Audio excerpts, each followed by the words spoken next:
이 사연은 박정선 씨가 10년 전 일본 유학 중에 겪은 일입니다.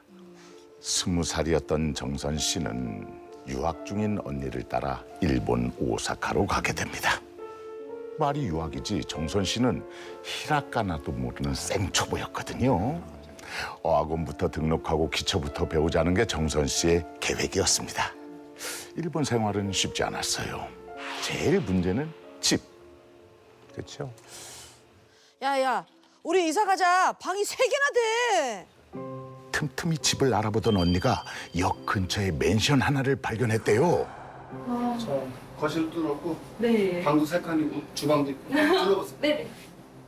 방이 무려 3개의 거실까지 있는데 월세가 8만 엔. 80만 원이면 싼 거야. 예, 이 정도면 엄청 저렴한 거거든요.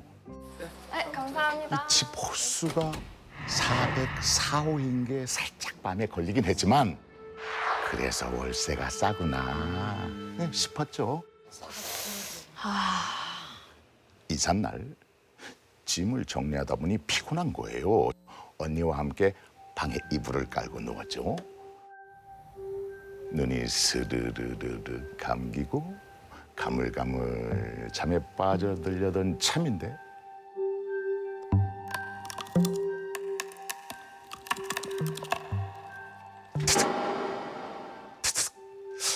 귓가에 뭔가 긁는 것 같은 소리가 들렸어요. 이번에는 바닥에 뭔가 튕겼다가 굴러오는 듯한 소리가 들리는 거예요. 다시 눈을 뜬 정선 씨가 고개를 들어 주위를 둘러보는데 까만 구슬 하나가 있는 겁니다.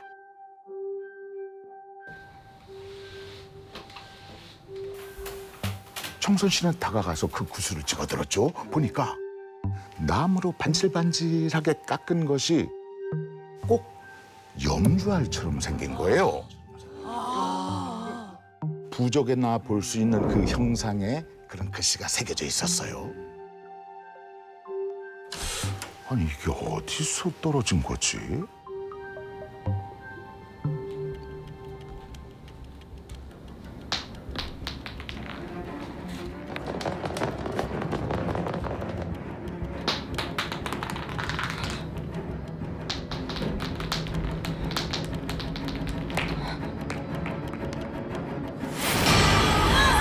머리가 하얗게 센 노인이 검은 입을 쭉 벌리고 검은 눈물을 줄줄 흘리며 서 있는 겁니다.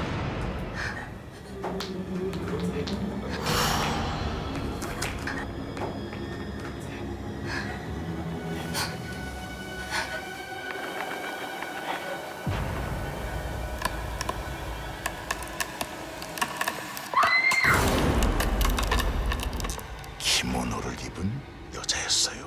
어머, 이게 무슨 일이야? 여자는 글자가 새겨진 쪽을 이로 갈아대기 시작했어요. 그 적혀져 있는 글자를 모조리 지워버리겠다는 듯이. 다행히 그것은 꿈이었고 꿈이구나. 처음에는 그저 피곤해서 이렇게 악몽을 꾼 정도로 생각을 했어요. 그런데 그날 이후로 정선 씨가 집에 혼자 있을 때면은 계속해서 트득 트득 꿈속에서 들은 그 소리가 계속 들리는 거예요. 꿈이 아니라 실제로. 응. 정선 씨는 당장이라도 이 집에서 나가고 싶었죠. 하지만 언니에게 차마 말을 꺼낼 수가 없는 거예요. 아니 그 꿈 하나 때문에 위약금까지 물고 이사하자? 이게 너무나도 말도 안 되잖아요. 대신 정선 씨는 집에 혼자 있기가 최대한 무서우니까 그걸 피해보기로 한 거예요. 그러니까 이제 밤늦게 귀가 안 온 언니를 기다리며 매일같이 집 밖을 서성했죠. 그러던 어느 날 앞으로 이 핸드폰 꼭 갖고 다녀. 알겠지? 핸드폰? 우리 형편에 무슨 너무 무리하는 거 아니야? 네가 어디 있는지 언니가 알아야지. 걱정시키지 말고 꼭 가지고 다녀.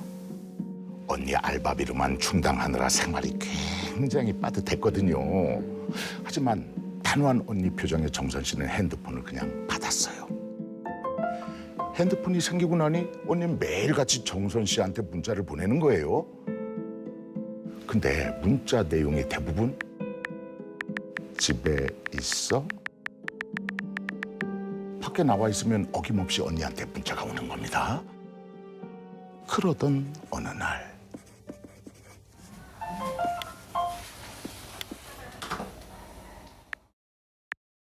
집에 있어? 정선 씨는 황당했어요. 왜냐하면은 정선 씨도 그리고 언니도 둘 다 각자 자기 방 집안에 있는 상황이었거든요. 뭐야? 뭐야? 내가 집에 있는 거 뻔히 알면서 무슨 문자야?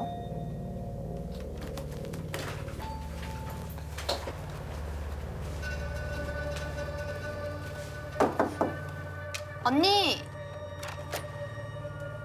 언니, 문자했어? 나 집에 있었는데 왜? 거실에서 자꾸 뭐 하나 싶어서. 거실? 나 계속 방에 있었는데? 순간 언니 눈이 커다라지더니 눈물이 그렁그렁 맺힌 겁니다. 왜 그래, 언니?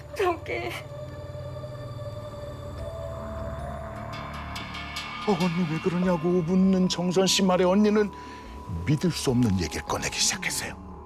집안에 정선 씨인 척하는 무언가가 있다는 겁니다. 하루는 언니가 알바를 마치고 집에 왔는데 정선 씨가 식탁 옆에 거실 바닥에 이렇게 쪼그리고 앉아 있더래요. 야, 정선아, 너 거기서 뭐해?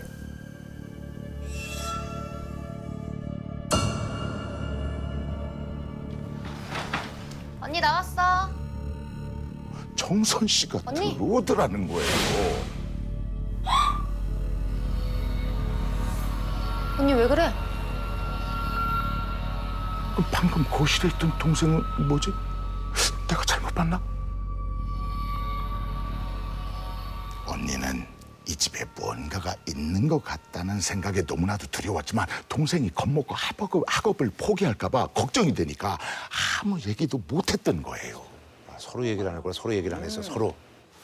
집안에 있는 저것이 진짜 동생인지 아니면 동생의 모습을 한 그 무언가인가 구분하기 위해서 핸드폰을 사주고 집에 있어?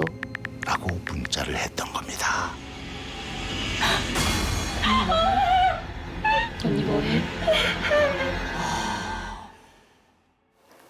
야, 정선아, 나 여기 너무 무서워.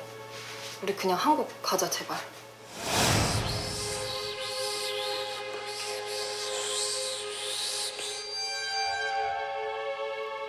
여태까지 한 게 아깝지도 않아? 여기서 포기할 거야? 너 왜 그래? 그냥 한국 가자, 제발. 우리 여기 조금만 더 있자. 어? 분명 얼마 전까지만 해도 이 집이 무서워서 밖으로 나돌던 정선 씨인데 말이죠. 왜 갑자기 바뀐 거야? 그 무렵 정선 씨가 꾸는 꿈은 달라져 있었어요. 정선 씨는 거실로 나가 식탁에 앉습니다. 그러면은 여자가 정선 씨 앞에 따뜻한 음식들을 내어주죠. 갑자기 그 음식이 까만 염주 구슬들로 바뀌는 거예요. 염주 구슬들과 물에 젖은 채 찢겨진 종이 조각들이 양푼 그릇 안에 뒤섞여 있는 거죠.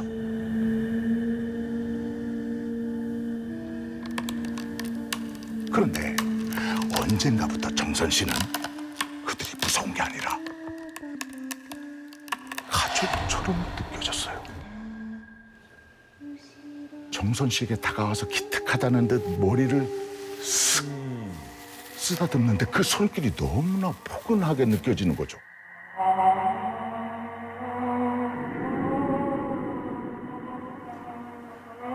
야, 야, 야, 괜찮아?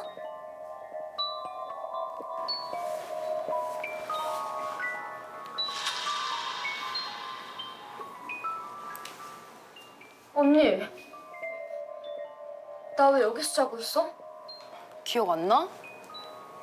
무슨 일이냐고 묻자 언니가 들려준 얘긴 믿을 수가 없었습니다. 그 엄마 기분에 엄마 엄마 정선 씨가 일본 말로 뭐라고 막 중얼거리더래요. 그러더니 갑자기 뭔가를 입에 넣고 까드득 씹어대는데 그러다가 툭 뱉어낸 것을 보니 가만 나무 구슬이더라 이 말입니다. 너 진짜 기억 안 나? 뭐라 하면서 일본말도 못하면서 그런 사투리는 어디서 배웠어? 아니야 언니, 나 자고 있었어. 집도 이상한데 너까지 왜 이래? 일단 이 집부터 정리하자. 안 돼. 언니가 나가. 나 절대 못 나가. 정선 씨는 스스로도 깜짝 놀랐어요. 아니 지금까지 살면서 한 번도 언니한테 소리를 질러본 적이 없거든요. 그런데 어찌된 일인지 이 집을 지켜야 한다는 이상한 반발심마저 드는 거예요. 결국 언니는 한국에, 정선 씨는 혼자 그 집에 남아서 살게 된 겁니다. 아이, 진작에 따로 살 걸. 언니를 내쫓고 나니까 집이 더욱 포근해지고 일도 더 잘 풀리는 겁니다. 그러던 어느 날 가볍게 한잔한 정선 씨는 기분 좋게 집으로 향했어요.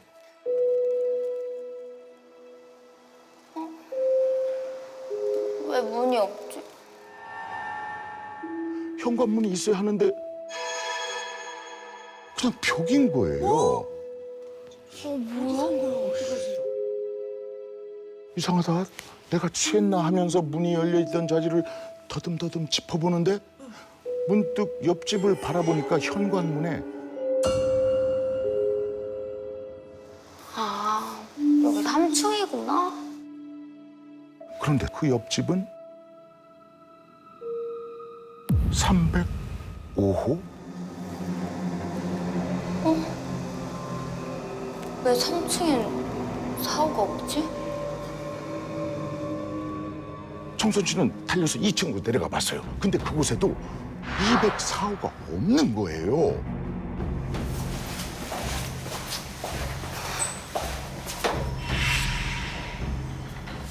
아니, 왜 4층에만 사오가 있지? 혹시 누가 일부러 만든 거야?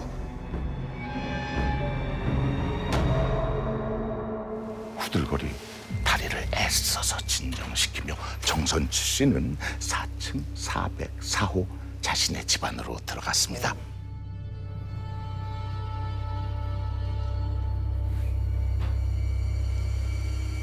어둠에 가려진 거실에 여태껏 느끼지 못했던 기괴한 기운이 감돌았어요. 그제야 정선 씨는 알 것 같았습니다. 언니가 왜 그토록 이 집을 벗어나고 싶었는지. 그런데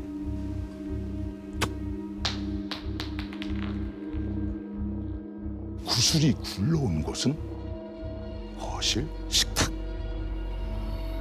그리고 발견하고 말았습니다.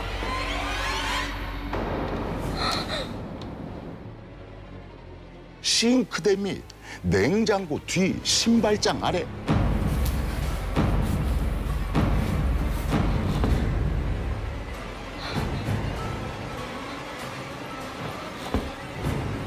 집안 곳곳에 염주 다발이 있는 겁니다.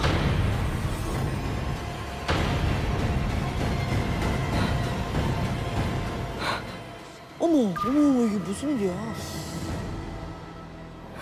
본능적으로 정선 씨는 그 집에서 빠져나왔고 곧바로 며칠 지나지 않아 한국으로 돌아가게 됩니다. 한국으로 돌아온 정선 씨를 보고 언니는 아무 말도 하지 않았다고 해요. 두 사람은 다시 예전처럼 돈독해졌지만 그 집에서의 일은 어느 누구도 절대 입에 올리는 일이 없었죠. 하지만 정선 씨는 여전히 궁금하다고 합니다. 그 404호 그 집의 정체는 과연 무엇일까? 지난번에 소개됐던 오사카 매니션 예, 404호 맞아요, 기억나시잖아요. 그때 자문을 해줬던 그 고스트헌터가 이번에 직접 사연을 제보해 오셨대요. 그때 그분이 직접 세다 이거. 맞아, 이분이었어. 혹시 여러분들은 일본에 저주 대행이 있다는 거 알고 계시나요? 생각보다 굉장히 많은 저주 대행 업체들이 있었고 심지어 그 저주 대행 업체들한테 저주를 의뢰하기 위해서 대기표를 뽑고 기다리고 있는 그런 분들이 굉장히 많더라고요. 어이구, 잘 되는 데는 그런가 보다. 취재를 시작을 했는데 마침 저주 대행을 하는 주술사를 알게 되어서 그분이 들려주신 이야기가 너무나도 기이해서 심야 괴담에 제보를 하게 되었습니다. 너무 재밌겠다. 대박. 야. 자, 그래서 이제부터 제가 그 주술사에 빙의해서 그녀가 겪었다는 기이한 이야기를 들려드리도록 하겠습니다. 저주대행을 한다고 그런 눈으로 보지 마세요. 저는 우라나이시, 타로나 별자리를 봐주는 그냥 평범한 점쟁이에요. 다만 누군가 정말 억울하게 힘든 일을 당했다면 살짝 힘을 보탤 뿐이죠.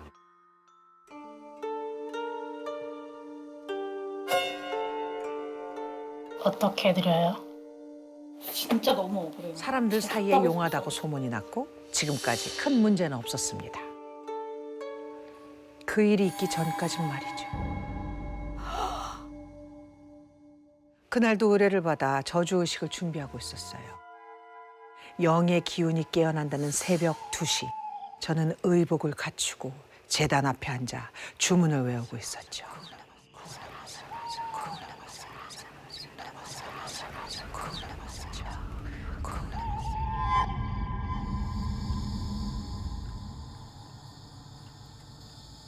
제 몸에 와 닿는 강렬한 시선.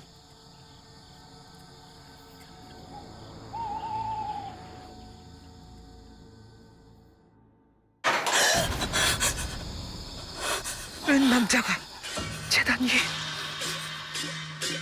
전 순간 숨이 멎을 뻔했어요. 그 얼굴은 얼마 전 제게 저주를 의뢰했던 남자였답니다.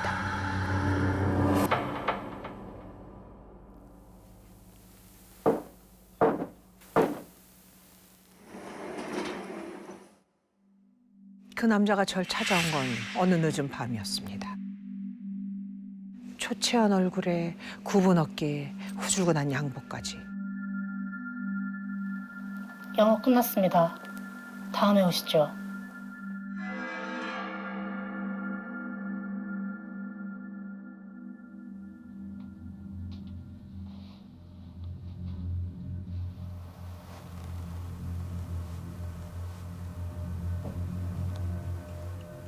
쓸모없는 놈.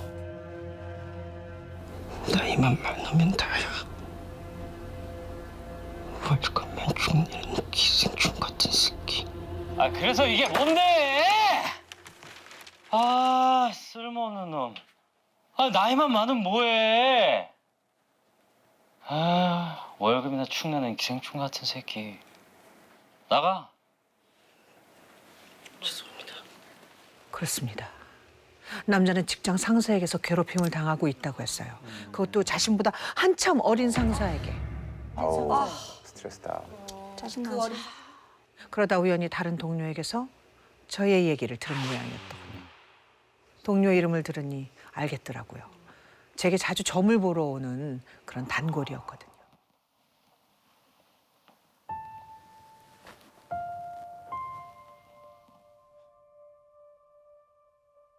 그의 모습은 이미 산송장에 가까웠고 그냥 두면 무슨 짓을 벌일 것만 같았죠. 뭐 죽인다거나 그런 건 아니고요. 그 눈, 그 경멸하는 그 눈만 더 이상 안 보게 해주세요. 엄청 무시하나 보다. 전 기꺼이 그의 저주 의뢰를 받아들였어요. 좋아요. 저주 의식을 해드리죠. 그런데 필요한 게 있어요. 그 상사의 사진 그리고 머리카락 가져올 수 있겠어요? 꼭 가져올게요.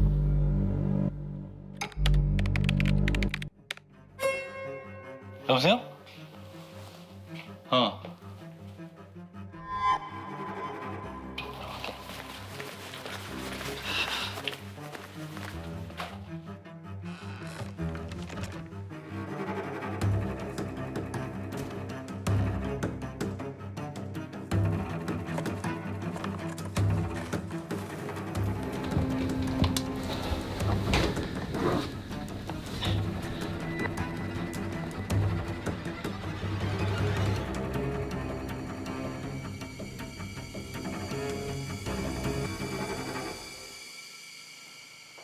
그가 내민 봉투 안엔 머리카락과 상사의 사진이 담겨 있었죠.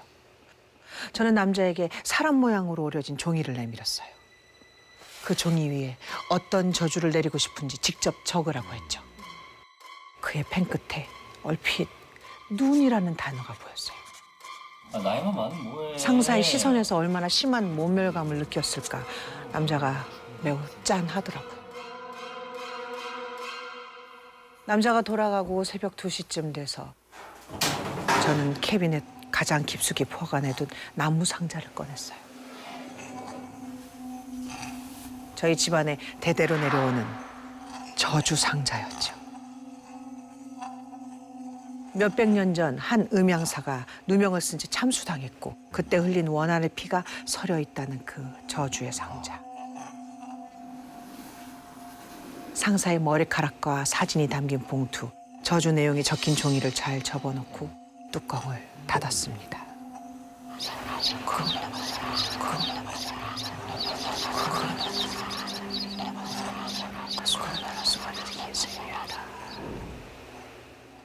이걸로 의식이 끝난 게 아닙니다. 다음 날 마찬가지로 축삼시에 저는 신사가 있는 인근 숲으로 향했어요.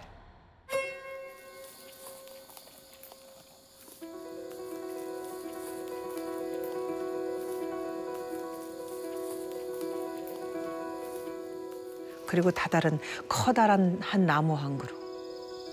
신목이라고 하죠. 영험한 기운이 서려 있기로 알려진 나무였어요. 저는 그 앞에 촛불들을 동그랗게 세우고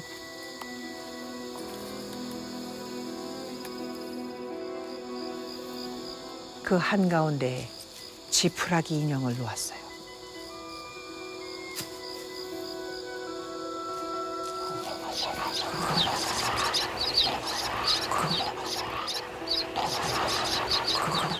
왼쪽 다리에 하나, 오른팔에 하나. 남자가 바라던 대로 눈이 있는 위치에 또 하나.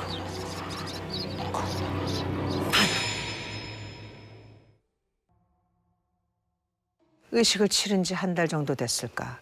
그 남자가 다시 절 찾아왔어요.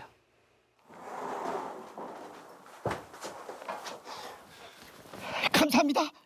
감사합니다. 감사합니다, 선생님. 그 새끼.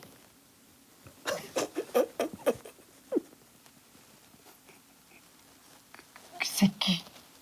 한쪽 눈.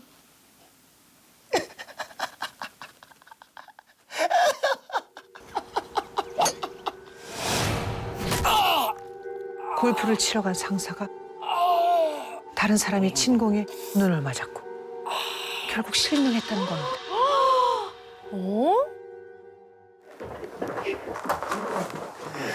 그래서 말인데 한 번 더 의뢰하고 싶어요.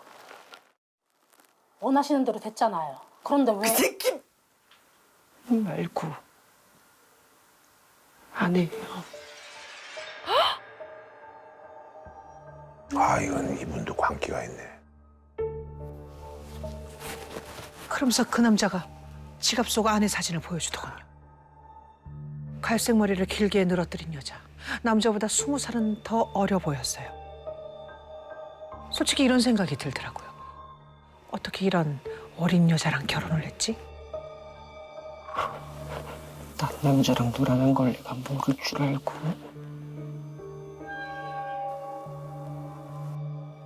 그 여자가요.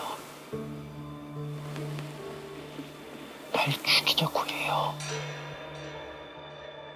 바람난 아내가 자신의 사망 보험금을 노리고 있다는 영화예요. 좀 이상하다. 남잔 다짜고짜 봉투를 내밀었어요. 아내의 머리카락과 사진까지 미리 준비해 왔다는 거죠. 저는 그걸 받아들일 수밖에 없었습니다. 지난번보다 더 야윈 몰골이 남자의 얘기가 사실임을 증명하는 것 같았거든요. 저주의식은 지난번과 똑같이 진행되었습니다.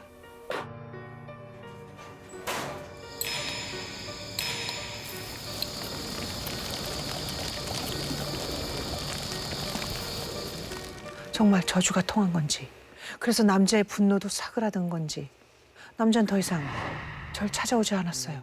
소식도 없었고요. 이렇게 끝나는 건가? 그러니까 그런데 왜 그 남자는 갑자기 제 앞에 나타난 걸까요? 뭐야? 며칠 뒤 마지막 예약 손님을 상담하고 있는데 그 남자가 서 있는 거예요. 오셨어요. 지금 상담 중이라 조금만 기다려주세요. 인사를 건넸는데 남자가 대답을 않더라고요. 상담 마친 손님이 가고 남자를 찾는데 어느 틈에 가버린 건지 남자가 보이질 않는 거예요. 기다리다 지쳐서 갔나? 전 대수롭지 않은 척했었어요. 마침 그날도 저주 의뢰가 있었거든요. 저는 의식을 위해 서둘러 주변을 정리하고 있었어요.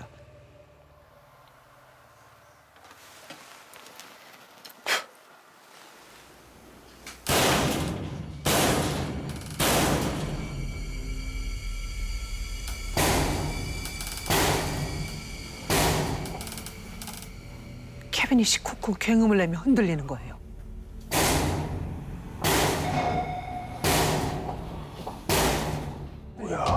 캐비닛. 마치 캐비닛 안에 누군가 들어앉아 쿵쿵 치고 있는 것 같았어요. 내가 지금 꿈을 꾸는 건가?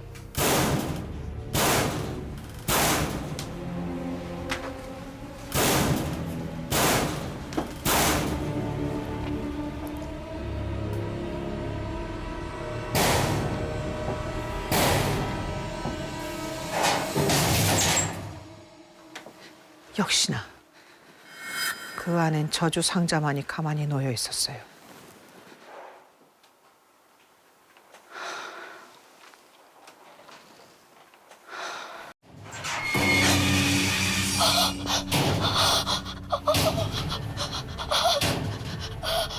남자의 가슴팍에 커다란 쇠말뚝이 깊이 박혀 있는데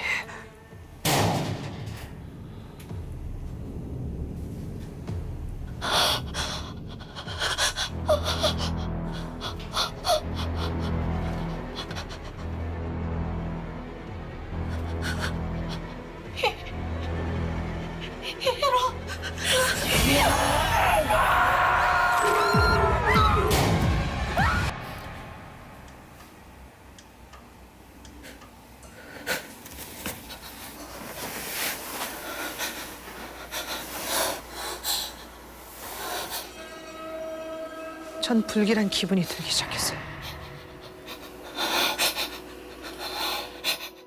야메로, 그만둬!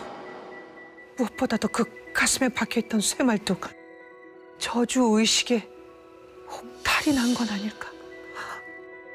전 다짜고짜 남자의 회사를 찾아갔습니다.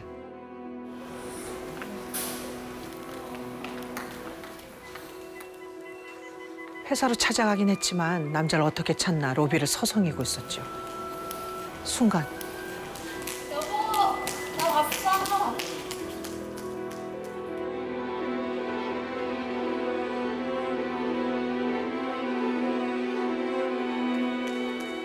한 여자가 로비 안으로 들어서는데 얼굴이 낯이 익었어요.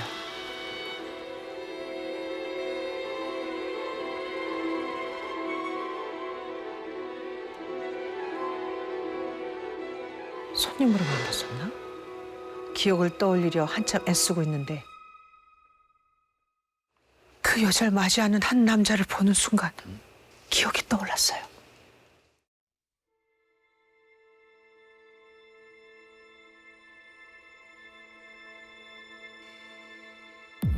그는 그 남자를 괴롭히던 직장 상사였고 여잔 그 남자의 아내였던 겁니다. 뭐? 둘이 바로 여자가 직장 상사에게 도시락을 건네주고 그럼 그녀의 볼을 가볍게 꼬집는 직장 상사. 대체 왜? 저 두 사람 뭐지? 선생님. 안녕하세요. 여기는 어쩐 일로? 안녕하세요. 때마침 제 단골이자 그 남자를 제게 소개시켜줬던 직장 동료가 나타났고 저 두 사람의 관계를 물었어요. 저 근데 혹시 저 두 사람 어떤 관계인지 아시나요? 좀 그렇죠. 저 두 사람 재혼했어요. 재혼이요? 네. 아니 어떻게 히로상은요? 전혀 모르셨군요.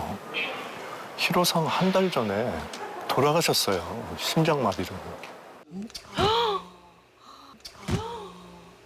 쌤을 가게로 돌아온 저는 부랴부랴 캐비넷에 있던 저주 상자를 꺼내 들었어요. 상자 안에 봉인되어 있던 봉투를 열어보았고 전 모든 일이 잘못되었다는 걸 깨달았습니다. 아내의 머리카락과 사진이 담겨 있어야 할 봉투 안엔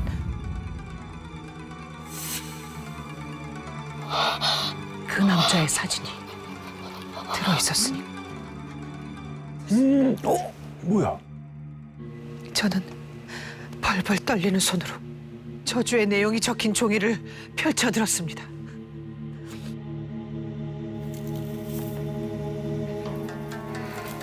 신조가 토마테오시. 심장이 멈춰버렸으면 좋겠어요. 그 저주가 남자에게 향했던 겁니다. 바꿔치기 돼버린 머리카락과 사진. 대체 누가 바꾼 걸까요? 그래서 죽은 남자가 절 찾아왔던 걸까요? 전 이제 저주 대행을 하지 않습니다. 인과응보의 벌을 내리는 건 오로지 신만이 할 수 있는 일. 신의 섭리에 불완전한 인간 따위가 함부로 손을 댔다간 얼마나 무서운 대가를 치러야 하는지 저는 깨달았기 때문입니다. 안녕하세요. 저는 올해 62세, 일본에서 현재 거주하는 이주영 주부입니다. 아하. 제가 29살 때 일본으로 유학을 갔습니다. 지금 남편을 만나서 결혼하고 쭉 도쿄에서 살고 있는 거죠. 결혼 초에는 근처 식당에서 일을 하기 시작합니다. 근데 한 3년 정도 지났을 때쯤인가요? 좋은 기회가 저에게도 하나 옵니다. 가게 자리가 하나 났는데 우리 주영 씨가 한번 도맡아서 해볼래? 창업. 술도 팔고 음식도 파는 이자카야라는 건데 이 가게는 오야마라는 곳에 있었는데요. 오야마. 근데 막상 가게를 직접 가보니까 생각보다 괜찮은 거예요. 오, 다행이다. 바로 그 자리에서 계약을 합니다. 맞아, 당김에 빼야 계약하고 이제 가게에서 이제 나오는데 조그만한 이제 창문이 이렇게 있는데 건물 뒤편이 보이는 거예요. 그래서, 조그만한 창문이 있네. 그래서 딱 창문으로 보이는 곳에 뭐가 하나 있는 거예요. 뭐지? 자세히 보니까 무덤이에요. 근데 이게 창문으로 보일 정도니까 너무 가까이에 있으니까 괜히 이거 괜찮을까? 라는 생각이 드는 거예요. 근데 뭐 이미 계약서 썼는데 네. 뭐 어떡합니까? 정말 입술이 그냥 다 부르틀 정도로 열심히 준비해서 가게를 오픈하고 그러면서 한 달이 지나고 점점 불안해지기 시작합니다. 왜요? 손님이 하루에 한 4-5명 정도였거든요. 그러니까 이상하게, 참 이상하게 그 건물 뒤에 있던 무덤이 신경 쓰이기 시작합니다. 장사가 안 되면 그래.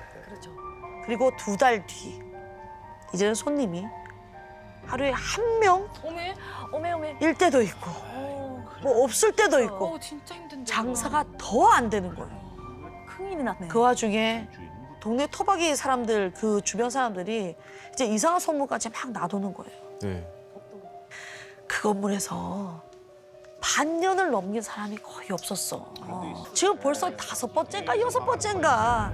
그 사장님도 더 손해보기 전에 빨리 나와. 이런저런 얘기가 막 들어오는 거예요. 처음에는 이런 말을 그냥 싸그리 무시했어요.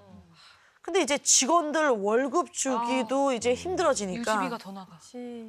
걱정이 되면서 점점 더 그 뒤에 있는 무덤으로 시선이 가기 시작합니다. 갑자기 이런 생각이 드는 거예요. 언니, 우리 그냥 저기 뒤에 있는 무덤에 가서 기도라도 한번 해볼까? 우리 좀 잘 좀 봐달라고. 에이, 아니 무덤에 가서 왜 기도를 해? 아유, 내가 너무 답답해서 그래. 아유, 여기 앉아있으면 뭐하냐? 뭐라도 해야 될 거 아니야, 언니. 그래서 그냥 가게에 이제 남아도는 게 음식이지 않습니까? 그러니까 술이랑 과일 몇 개 싸들고 그 주방 언니랑 무덤을 갔어요. 그래서 무덤 앞에다가 술도 이렇게 한 잔 따라 놓고 과일 이렇게 몇 개 이렇게 챙겨가지고 2손까지 모으고 빌었어요. 아유, 우리 가게에 손님 좀 많이 오게 좀 도와주십시오. 예, 우리 좀 도와주십시오. 그날 저녁에 이제 여전히 또 손님이 없어서 아유, 주방 언니랑 그냥 일찍 문 닫고 가야 되겠다 이러고 있는데 갑자기 한 팀, 2팀, 3팀, 뭐야? 어머, 텅텅 비었던 가게에 손님이 들어오기 시작합니다. 아, 이런 거 참 신기해. 신나는 거예요. 진짜 신기해. 언니, 그 무덤에 술이랑 그 과일 올렸더니 손님이 들어오기 시작한다.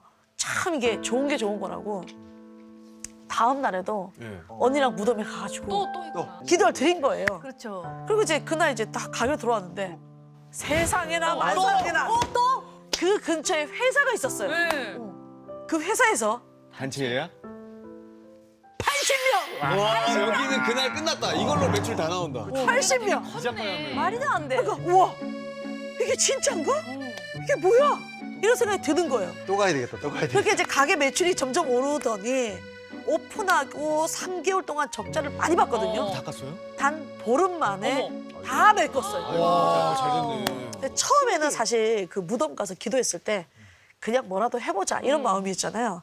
근데 이제 다음에는 혹시나 해서 갔는데 반신반의했던 그 마음이 나중에는 맹신 되는 거지, 맹신. 이거 무덤 안 가면 내 가게 망한다. 그렇지. 아, 그럼 이런 생각까지 들게 된 거예요. 진짜 신기한 게 이게 막 바빠가지고 무덤에 가서 기도를 안 했어요. 그럼 바로 손님이 뚝 끊겨요. 와, 신기하다. 근데 다시 기도를 하잖아요. 이게 뭐야? 그러면 일주일 안에 또 바글바글해지는 거예요. 그러니까 일주일에 2번은 무조건 가서 기도를 드리자라고 이제 딱 마음에 다짐을 하게 된 거예요. 무덤 신이 누군지도 모르고. 그러니까 이제 몸이 아파서 이제 막 너무 피곤하니까 몸이 아파서 가게는 못 나가더라도 무덤엔 가. 일주일에 2번은. 아니, 진짜. 아니 날 살게 해준 곳이니까. 아니, 맞아. 맞아, 잘 됐으니까. 필라테스처럼 약간 일주일에 근데 이제 하나씩. 이 놀라운 기적 같은 일이 일어납니다. 그 건물에서 다른 가게는 6개월을 다 못 채우고 다 떠났잖아요. 네. 저는 그 곳에서 5년을 5년을. 장사했고요. 심지어 단 하루도 적자를 본 적이 없습니다. 가야죠. 기도했네. 무덤 가야 돼. 나 거기 살 거야. 진짜 어려운 건데. 매출이 어마어마했을 거 아니에요. 네. 집 한 채? 샀어요? 몇 채를 살 정도로 돈을 벌었습니다. 아이고. 그야말로 진짜 행운을 부르는 무덤이었죠. 오늘 해피엔딩 아니에요? 근데 너무 좋은데요? 이게 다가 아닙니다. 여기서 끝났어. 더 주나 봐. 이야기. 39에 시작을 했거든요. 네. 44살 나이에 아 참. 임신까지 하게 된 겁니다. 와, 좋은 일밖에 없네. 사경사. 진짜 예. 정답이네. 사실 다 예전부터 이뤘네. 남편이랑 조금 그 노력을 많이 했었는데 안 됐었어요. 아니셨구나. 근데 정말 나이도 나한테 이게 좋은 일만 생기는 거예요. 44살에 임신까지. 그래서 얼마 안 있어서 이제 남편이 이제 진지하게 얘기를 꺼내는 거예요. 그 여보, 가게 그만두고 조금 쉬면서 몸조리하는 게 어때? 걱정되죠. 늦은 임신이니까 그래 남편 말을 좀 듣는 게 좋겠다라고 생각해서 매니저로 일하던 쭉 같이 일하던 동생한테 가게를 그대로 넘기기로 했어요. 좋은 일 한 거죠, 뭐. 계약서 쓰기로 한 날 너무 화기애애한 거예요. 이런저런 뭐 세세한 것들을 인수인계하면서 계약서를 이제 마무리하려고 하는데 갑자기 오늘 무덤 가서 기도를 안 드린 그게 탁 떠오르는 거였어. 야 오늘 무덤 가서 기도를 안 드렸다. 내일 네가 가서 꼭 기도 드려. 간단하게 그 술이랑 과일 이거 올리는 거 알지? 다 그랬는데 이 동생이 에이 언니 지금 장사도 너무 잘 되고 다 자리 잡았잖아. 아이고 나는 그런 거 안 믿습니다. 그리고 뭐 기도해서 잘 됐겠어? 야, 언니가 잘해서 열심히 해서 그렇게 잘 된 거지. 이 사람이 주인이니까 안 믿어도 되지. 그렇죠. 아유 그래 뭐 이제 동생 가게 된 거고 내가 뭐 계속 설득하기도 뭐하고 난 이제 얘기를 해줬고 그래서 알았다 네가 알아서 해라. 그날 밤 이제 다 정리하고 이제 집에 와서 숙소에 와서 자려고 누우니까 새벽 1시쯤 됐었어요. 이제 막 잠이 들려고 하는데 아, 깜짝이야. 초인종 소리가 들리는 거죠. 새벽 1시에? 새벽 1시에. 올 사람이 있나? 이 시간에 누구지? 올 사람이 없는데?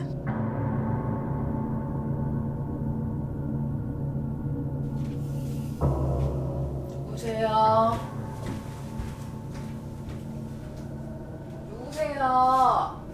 그래서 현관으로 나가서 조그마한 구멍 있잖아요. 밖에 볼 수 있는 거. 그 구멍으로 이렇게 봤어요. 아무도 없는 거예요. 뭐야? 누가 새벽에 장난을 치나? 그런 생각이 들었죠. 그리고 그냥 잠이 들었어요. 그 다음 날 이거 뭐야, 이거 또 다음 날도. 새벽 1시에 똑같은 시간. 비슷한 시간에. 또 초인종이 울리는 거예요. 이게 뭐지? 장난치고는 너무 정성스럽죠. 새벽 1시에. 힘들지. 그래서 현관문 구멍으로 또 이렇게 내다봤어요. 근데 아무도 없는 거예요. 자려고 그냥 무시하고 그냥 자야 되겠다 해서 자려고 누웠는데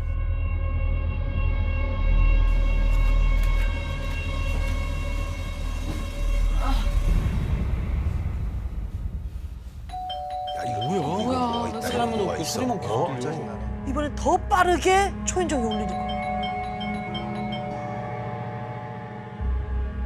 이 초인종 소리가 4일 내내 울렸습니다. 어머. 야, 진짜 무섭겠다. 이제 점점 무서워졌죠. 그렇죠. 그래서 동생한테 얘기했더니 그럼 그냥 언니 혼자 있으면 무서우니까 강아지랑 함께 있어보라고 그러는 거예요. 그래서 그 동생네 강아지를 데리고 왔어요. 데려온 그날도 똑같이 앞에는 아무도 없는데 초인종 소리가 또 나는 거예요. 그래도 강아지가 있으니까 약간 용기가 생겨서 강아지를 안고 문을 확 연 다음에 누구야? 누구야? 진짜 화가 나지. 소리를 질렀어요. 아무도 없죠. 문을 닫고 들어왔더니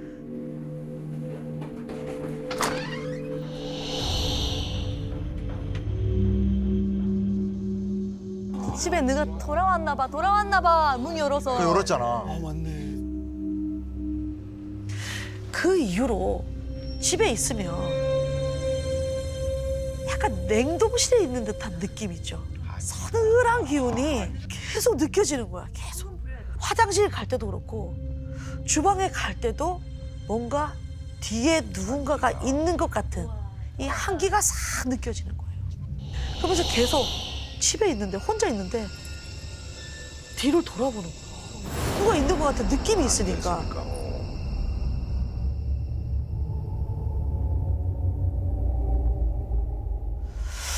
그 방에 이렇게 누우면 문 밖에서 누군가가 날 바라보고 있는 듯한 느낌이 있는 거예요. 누군가 지켜보고 있는 듯한 느낌. 무서워서 이제 잠도 못 자고 TV 켜놓고 불 켜놓고 거의 뭐 잠을 못 자는 거예요. 거의 밤을 새웠어요. 근데 이게 TV를 켜놓으면 TV 화면이 이렇게 밝았다가 이렇게 암전됐을 때 있죠. 장면 바뀔 예, 장면 딱 바뀔 때 보면 순간 집이 이렇게 비치잖아요.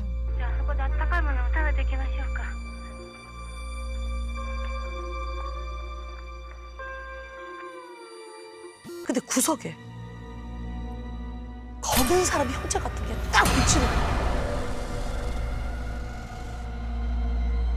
뭐지? 하고 그쪽을 쳐다봤는데 아무것도 없어요. 약간 이거 리얼하다.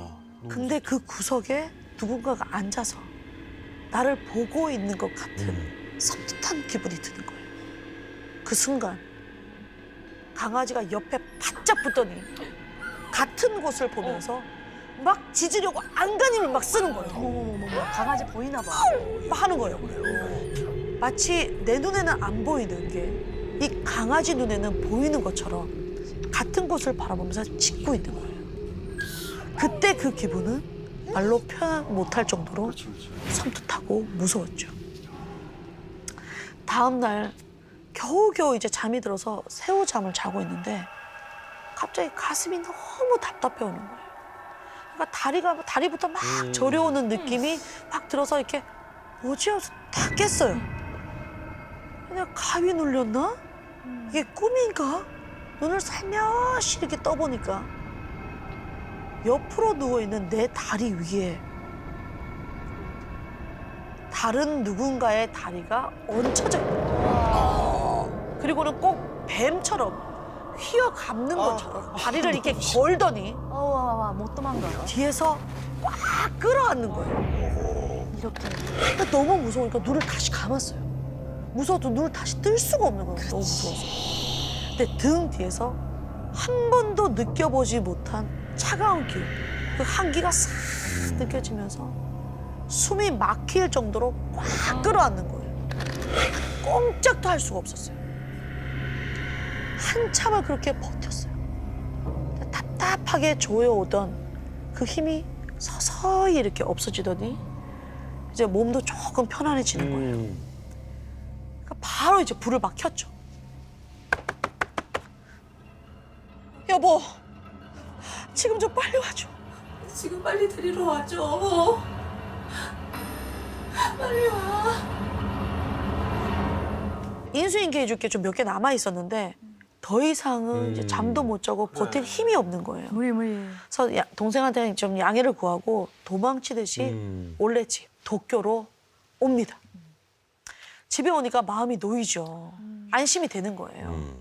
남편이 옆에 있으니까. 그러니까 집에서는 이제 잠이 좀 잘 들 것 같은 그런 기분이 드는 거예요. 한동안 숙소에서 거의 잠을 못 잤거든요. 눕자마자 그대로 잠들었어요. 푹 자고 있는데 그런데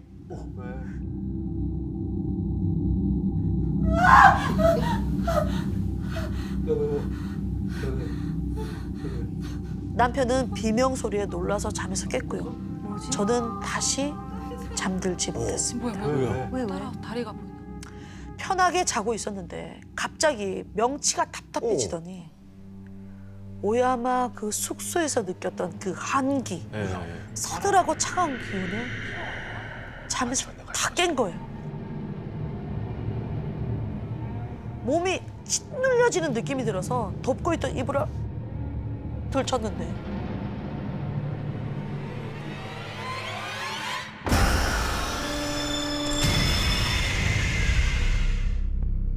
이불 속에? 웬 남자가 몸 위에 올라타 있는 거예요. 그 남자는 몸을 점점 이렇게 일으키더니 배 위에 올라앉아서 저를 많이 쳐다보는 거예요. 살아왔나 봐. 그리고 그때 눈앞에서 뭔가 번쩍하고 빛이 나는 거예요. 오. 그 남자가 기다란 일본 돌을 아이고. 들어 올려서 그대로 가슴에 내리꽂아.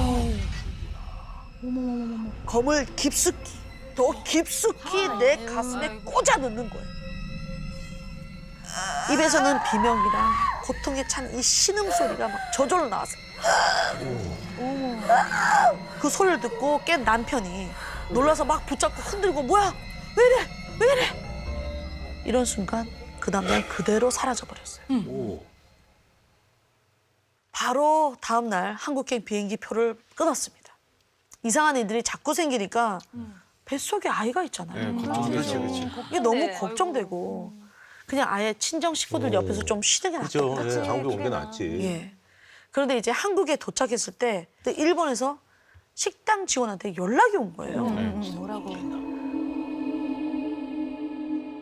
가게 근처 도로에서 버스가 굴러떨어지는 사고가 생긴 거예요. 승객 중 한 명이 그 자리에서 사망을 하게 됩니다. 근데 그 사람이 바로 5년 동안 무덤에 같이 기도드렸던 주방 언니.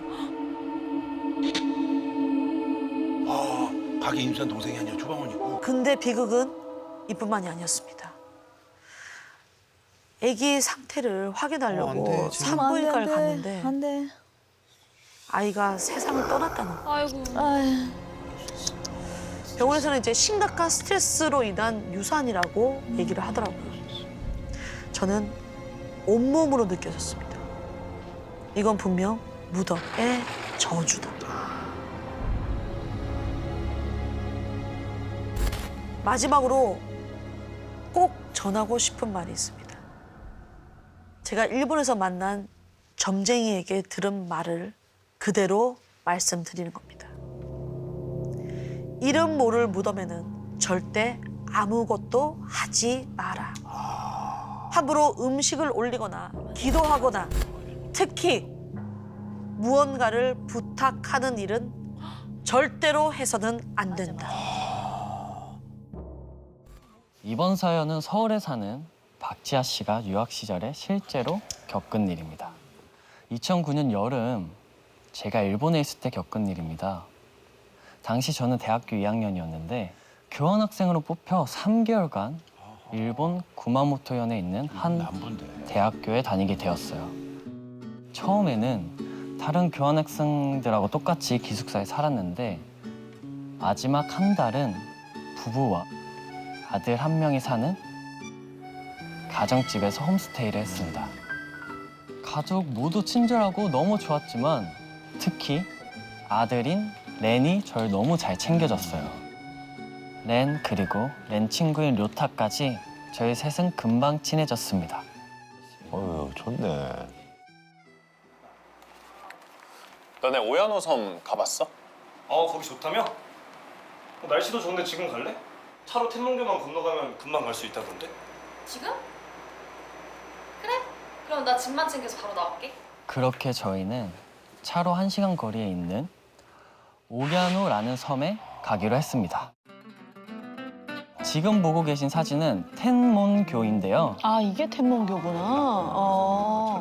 오, 멋있다. 네, 지금 다리를 놨구나. 그래서 이제 차로 가는구나. 맛있는 것도 먹고 바다도 보고 즐겁게 놀다가 어둑어둑해질 무렵 섬을 떠났죠. 돌아갈 땐 료타가 운전을 하기로 했습니다. 온종일 놀았더니 노곤노곤 하더라고요. 그래서 차에 타자마자 잠에 들었죠. 정신없이 자고 있었는데 어디선가 시끄러운 소리가 들리는 거예요.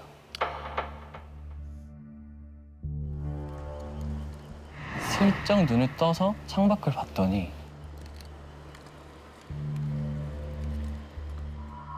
텐몽교 위에 서 있는 거예요.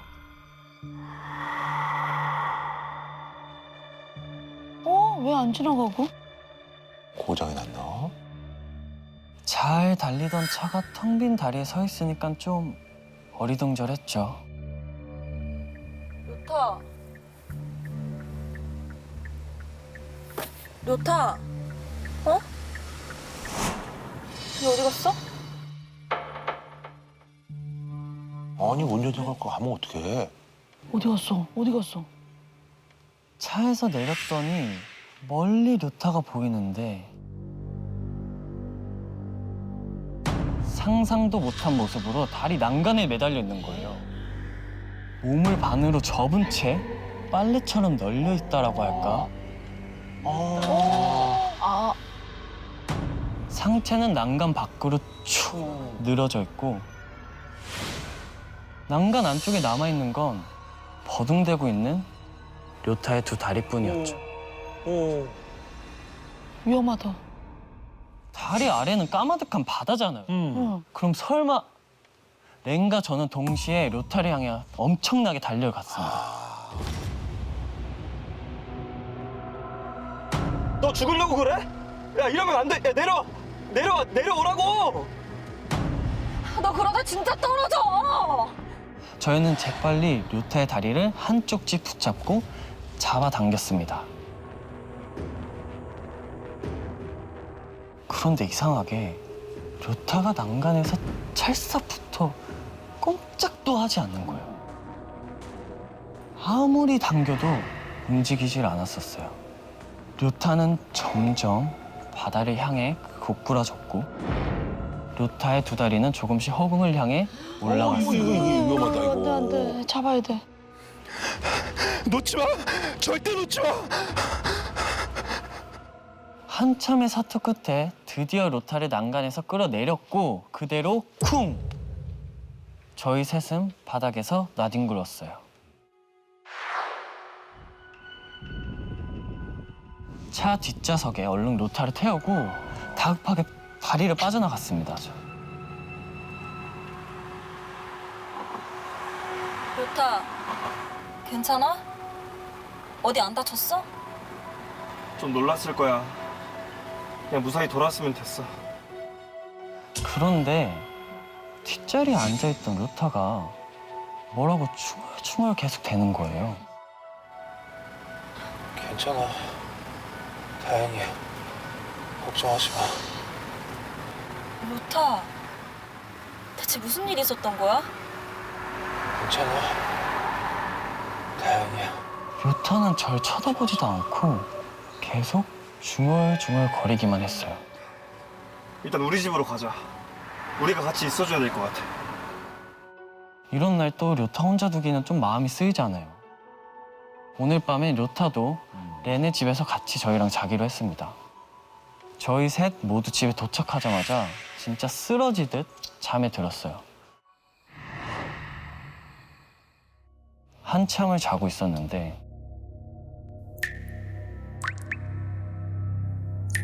제 뺨 위로 물이 떨어지는 거예요. 이상하다. 눈을 살짝 떠봤는데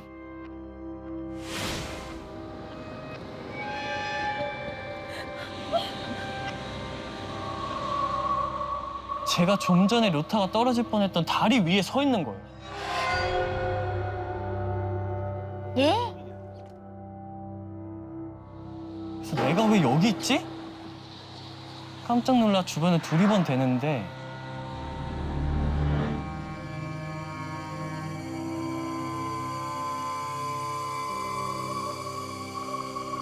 다리 저 끝에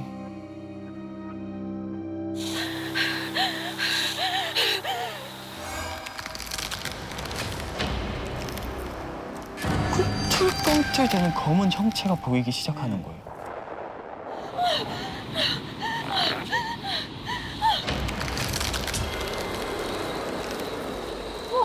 긴 머리를 커튼처럼 늘어뜨리고 네 발로 기고 있는 여자였습니다.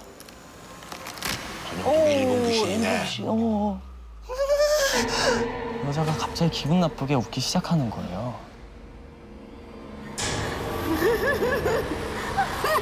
그때 여자가 갑자기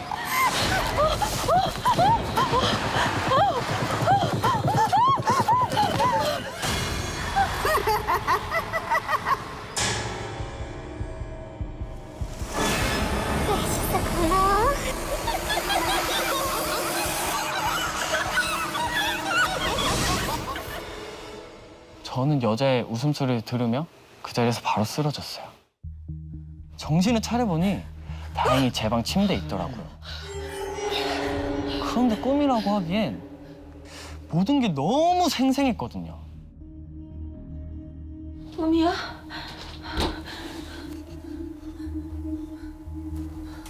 너도 아직 안 자고 있었어? 못 잤어. 꿈에서 아까 그 태문교에서 이상한 여자가 나도 아까 그 다리에서 어떤 여자가 구해줘서 고맙다는데 이게 꿈 같지가 않아. 같이 꿨나 봐. 랭가 저는 너무 놀라 벌벌 떨고 있는데 료타는 너무 태어난 거예요. 한참을 갸웃대더니 료타가 조심스럽게 말을 꺼냈습니다. 혹시 있잖아. 좀 전에 우리가 다리에서 구해준 그 여자야? 여자? 무슨 여자? 우리가 무슨 여자를 구해줘? 뭔 소리야 이게? 그러니까? 대체 무슨 말인지 이해할 수가 없었어요. 황당해 말을 잇지 못하는 저희를 보며 료타는 제 기억과 전혀 다른 이야기를 시작했습니다. 오야노 섬에서 나오는 길 텐몽교를 건너고 있었는데 저 뭐야? 료타 눈에 검은 뭔가가 계속 아른아른 보이더래요. 그래서 저게 뭐지 싶어 차를 세우고 나가봤는데 검은 원피스를 입은 여자가 다리 위에 난간에서 휘청대고 있었대요. 그래서 제가 구했구나.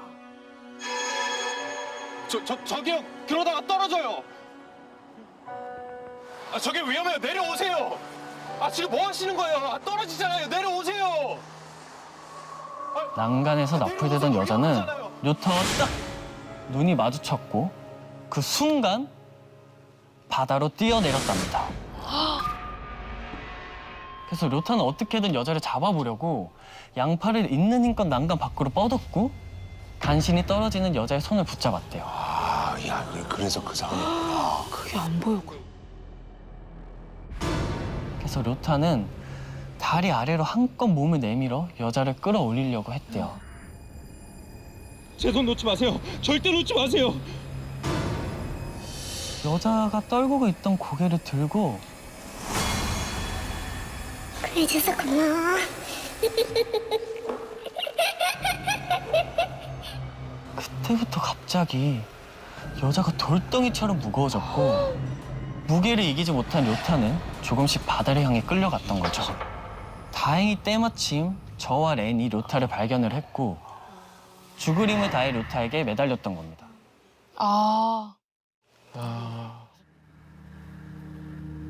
근데 진짜 생각해보니 차 안에 료타가 이상하긴 했었어요.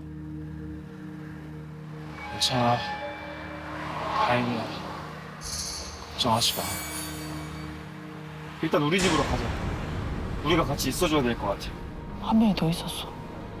제 눈엔 보이지도 않는 누군가를 구해주고 보이지 않는 누군가와 같은 공간에 있었다니 너무 섬뜩하고 무서웠어요, 저는 그러니까. 진짜. 그래서 날이 밝자마자 저희 셋은 무녀를 찾아갔어요. 근데 무녀가 저희를 보자마자 료타를 딱 가리켰습니다. 손이 퉁퉁 불어있는 게 물에서 건져 올렸구만. 아주 제대로 붙었네. 제 등 뒤에요? 이상하다. 이상해. 참 이상해. 귀신은 너한테만 붙어 있는데 신은 왜 두 개가 보이지? 시가 뭐야? 뭐죠? 무녀의 말을 설명해 드리자면요. 이게 시라고 발음되는 일본어인데요. 일본에서는 죽음을 뜻하는 죽을 살을 한자로도 쓰기도 하지만 지금 보고 계신 글자 시로도 쓰기도 한대요. 죽는 게 두 개가 보인다는 건가? 무녀는 저희 셋 중에 귀신이 붙어 있는 목숨, 그러니까 죽을 목숨은 료타 한 명뿐이라고 했어요. 료타의 목숨은 하나니까. 근데 죽음을 뜻하는 시도 딱 하나만 보여야 된다고 말을 했었죠. 그런데 이상하게 무녀의 눈엔 자꾸 료타에게서 시가 2개가 보인다는 거예요.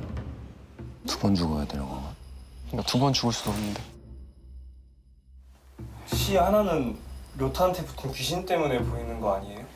그럴 리가 없어. 귀신한테는 시가 원래 안 보여.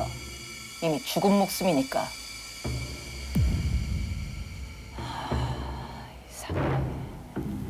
이상하단 말이야. 저 귀신 그대로 두면 네가 죽어. 날 잘 잡아서 꼭 성불시켜야 해. 하지만 료타는 무녀의 말을 귀담아 듣지 않았어요. 자기는 어젯밤 이후 아무 일도 없었다면서요. 그럼 그럴 수 있지. 그날 이후 죽을 사가 2개가 보인다던 할머니의 말을 계속 들었는데 마음에 걸리더라고요. 혹시 죽을 사 하나가 나한테 붙은 게 아닐까? 그럴 수 있어. 그렇게 생각할 수 있어. 찝찝하지. 저는 교환학생이 끝나자마자 한국으로 돌아왔고 그러다 7년 후 어렵게 료타의 소식을 들을 수 있었어요. 료타가? 정말이야? 얼마 전에 죽었대. 지난달에 일본에 큰 지진이 있었거든.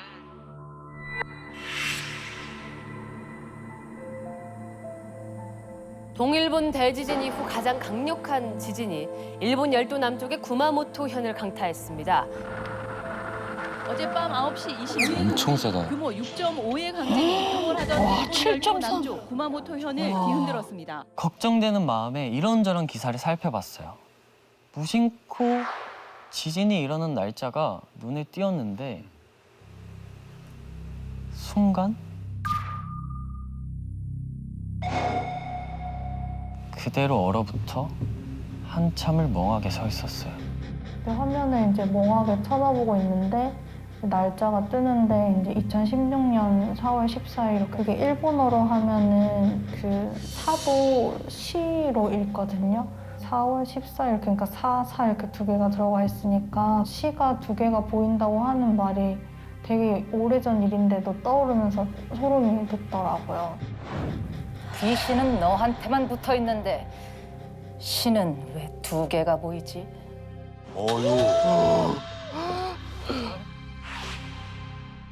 무녀가 료타한테 시가 2개가 보인다고 한 게 죽을 사를 의미하는 시가 아니라 숫자 4를 의미하는 시였던 게 아닐까.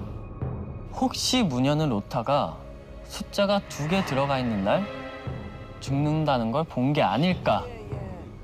혹시 그天문교 혹시 귀신 목격담이 더 있어요? 네, 안 그래도 찾아보니까天文교가 심령 체험지로 유명하대요. 今回はここですね。天文橋。 오, 밤 되니까 무섭다. 이렇게 보니까 또 무섭다. 여기 난간에 매달려 있었다는 거죠? 그러네. 근데 이게 진짜 칠흑같이. ここはなんか自殺スポットらしいですね。まあ結構高そうなんで、 아, 어머. まあ落ちたら死亡確定ですね。 다리 느낌이 좀 싸한 게 뭔가 비밀이